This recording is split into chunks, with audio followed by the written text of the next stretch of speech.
So SPACE is a land conservation organization known as a land trust. We conserve land in a handful of different ways. We protect private lands through conservation easements, but I think we're most well known for acquisitions, for acquiring property. And the reason we buy property is to keep it protected.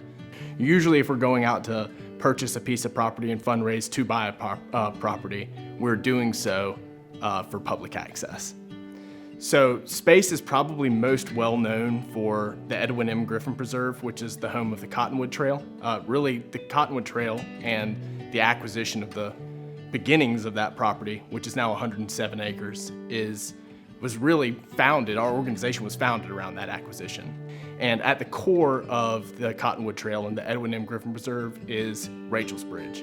It's the only connection across Lawson's Fork Creek from Woodburn Road to the trail itself. And it's named Rachel's Bridge after Rachel's Ruff, who was a Milliken employee, and they renovated that in 2012.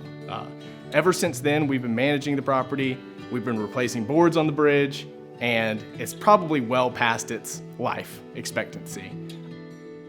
The mission of Bridgeway Village is together providing shelter and healing for women in homelessness. And so it's a tiny house village that will house 18 women transitioning out of a season of homelessness.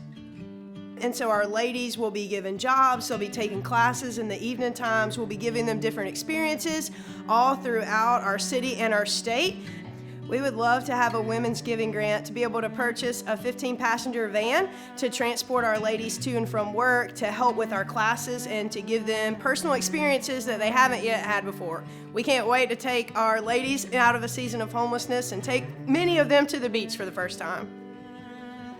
It is our mission to provide period products for the schools in Spartanburg County and dozens of agencies throughout Spartanburg County. Many girls do not have what they need when it's time for their period, and we just want to make sure that that is something that is made available to them in any way possible. 1 in 4 girls, it's estimated that 1 in 4 girls do not make it to class because they do not have these products. We have 2 major events every year. The first one is the MLK Day of Service, when I think we had 160 volunteers this past year, and we just all got together to make period packs. And the period packs are what goes to the schools to take, to make sure the girls have what they need. But then our other big event is in August. We do a back to school bash. And in the past, we have had 60 schools. This year, we have 70 schools. And we try really hard to make about 3,500 packs each year for these schools to have what they need so that when the girls start to class, they're ready to go. Christmas in Action rehabilitates the homes of elderly, disabled, and economically disadvantaged folks in Spartanburg County so they can stay in their homes in a safe and a secure environment. We're a bit unique in that we do only repair projects. We do not do new construction. And so folks who have things wrong with their current homes that they have lived in for a long period of time but don't have the money to fix, we're the ones that they can call to have us come and fix what's wrong with their homes. We have asked for funding to help buy supplies and materials for our repair projects. With the amount we've requested, we can make a difference in the lives of about 20 homeowners, as well as their families, their neighbors, and the community at large. The Resource Center is really there to bring programs and services to the community so that those who don't have the transportation, those who can't afford the transportation can have services close to home rather than having to drive to Spartanburg or Union or Greenville for services. Well, we're fairly new, but we have served probably, I'll just say in percentages, about 50 to 55% of the folks that have come through are seniors. We started a walking program recently, and I would say about 75% of those folks are seniors. So the grant is for a senior wellness program. That's a really broad thing. The focus of the grant is really to put together a fitness room. I went to talk to one of the local GPs, and she told me that one of the things that Pacolet really needed was something for seniors, a place they could exercise, a place where they could, be healthier. So we started down this road to figure out how we can put that together. And we felt like we could take one of the classrooms and make it a fitness center, and it'll be an outstanding place for the seniors to come and just exercise, have some community, and make good, healthy choices. So we are the domestic violence and sexual assault organization for Spartanburg, Union, and Cherokee counties.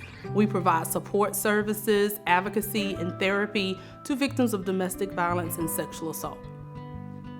So we're currently asking for assistance with replacing the playground that we have at our shelter. At that shelter, we have a playground that we have for our children that come to our shelter with their parent.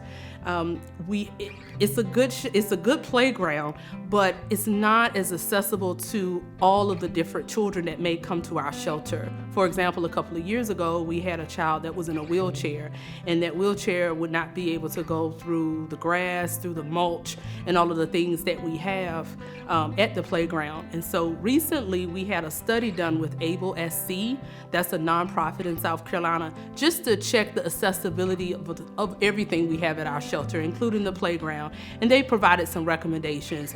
It's not an ADA compliant issue, it's more of an accessibility. We want to make sure that every child that comes to our shelter are able to have access to the playground and be able to use it and play along with the other children. So our mission is to lessen hunger in our upstate community by serving our neighbors in need. But in addition to just food, we also provide household supplies, hygiene supplies, even pet food through a donation service that we have. So a big piece of our mission also, as stated in our mission statement, is to preserve the dignity of those served. I like to tell people we're much more of like a free grocery store. So we want patrons to have that sense of choice, of selection.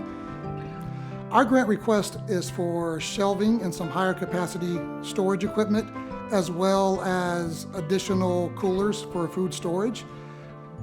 The opportunity we have at this point and the need that we have at this point is to be able to maximize those donations by storing and preserving the items longer.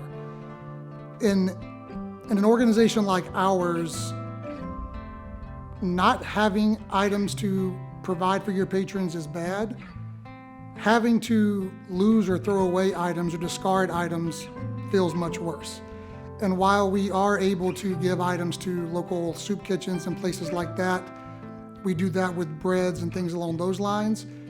We don't want to find ourselves in a situation to where we are having to decline donations simply because we don't have the means to store this to, in the end, provide this to our clientele. Our mission is to engage young people after school and in the summer, building belonging, competence, and purpose in their lives. We operate 18 school-based kids clubs serving 1,700 children every afternoon, including afternoon snack and evening meal. And we operate a 7-week full-day summer program. 90% of our kids are students in poverty, and 3 of our clubs charge a $10 per week weekly fee, and all of the others invite parents to contribute voluntarily, saving upstate families about $5 million annually in child care costs. So our request to Women Giving is to sustain our Spartanburg District 7 field trip program.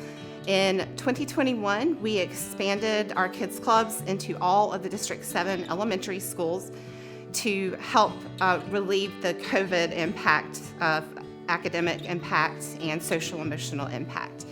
And that funding ends this year, so our request is to sustain the field trip portion of the program for District 7, which allows us to take kids all over Spartanburg to see all of the Spartanburg Youth Theater performances, to take part in the Lego showcase at the Spartanburg Science Center, to go see the Nutcracker, to take art and cooking classes at Wofford College, to go hiking and rock climbing at the Glendale Outdoor Leadership School. And additionally, this grant will allow us to continue service to our kids and families on summer Fridays when we don't have access to our host school facilities. And we take our kids on all-day trips out of town to places like Biltmore House, Grandfather Mountain, and all kinds of other exciting destinations. Our mission statement, and it has been for 48 years, to glorify God by providing nutritious meals, services, and fellowship for the frail and homebound of Spartanburg County. Women Giving have been such an instrumental part of helping us refurbish and streamline our kitchen, and this is a huge step in that direction. We're doing 1,300, sometimes 1,400 meals every weekday out of the kitchen, and our head chef has taken a basic serving table, added a chilling unit to it and a heating unit to it, so we can keep the meals at the most optimum temperature. And we're falling under it a little bit right now, but we want to get up to 165 degrees before it goes in our warmers even. So it would really just take us to the next step of providing the best meal we possibly could. Make-A-Wish of South Carolina, the mission is to transform the lives of critically ill children by granting them wishes. Make-A-Wish of South Carolina, we generally grant around 400 wishes per year. And the large majority of those wishes are in the upstate and in the low country, around Charleston and Myrtle Beach. Wishes can be granted to children from age 2.5 up to 18, as long as their wish was approved and in the works before their 18th birthday. And the requirement is that they have to have a critical illness. Now, that doesn't mean that each child has a terminal illness, but many do. It could be that they have, a heart condition, or they have any other, some kind of operable brain tumor. It could be anything like that, but it's impacting their lives, and they're spending a lot of time in the hospital and with physicians and maybe at home, sort of alienated from their friends and their school classmates. And so we work with the children and their family members to identify what wish they want granted. And it could be a wish to go, to be, to do, or to give. The grant that we submitted, if we were to receive that funding, would make a transformational difference and impact on our organization.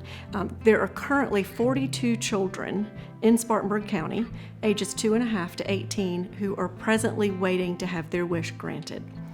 And with the grant that we submitted, should we receive that funding, it would grant wishes to 4 of those 42 children.